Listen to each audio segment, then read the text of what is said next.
లక్షలు ఇది ఒక్కరోజు హాస్పిటల్ 20,000 కావాలి. అలాంటి పరిస్థితి అయితే ఇంకోటి ఏంటంటే మేము మొత్తం నిజామాబాద్ మండలాలు పోయినాము. మేము ఎడపల్లి పోయినాము, బోధన్ పోయినాము, సిరికొండ, దరపల్లి, కమ్మర్పల్లి, మోర్తాడు, ఆర్మూరు, ఎక్కడ చూసినా ఒక ఎక్స్రే లేదు, అక్కడ ఎలాంటి సౌకర్యాలు లేవు, నర్సులు కరెక్ట్ లేరు, డాక్టర్లు లేరు. వీళ్ళందరినీ కొంచెం అక్కడ నియమించేటట్టుగా మీరు చూస్తే బాగుంటుంది అనేది. అందుకని శుభ్రత లేదండి. మెయిన్ శుభ్రత అంటే ఘోరం, చెట్టు పెరిగిపోయి మొత్తం అన్ని సిరికొండలు అయితే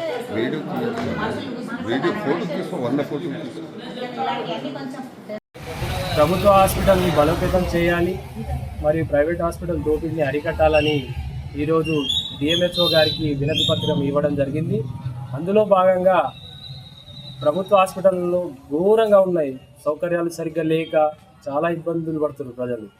అవన్నీ సరిచేయాలని డిఎంహెచ్ఓ గారు మరియు కలెక్టర్ గారికి వినతి పత్రం ఇవ్వడం జరిగింది.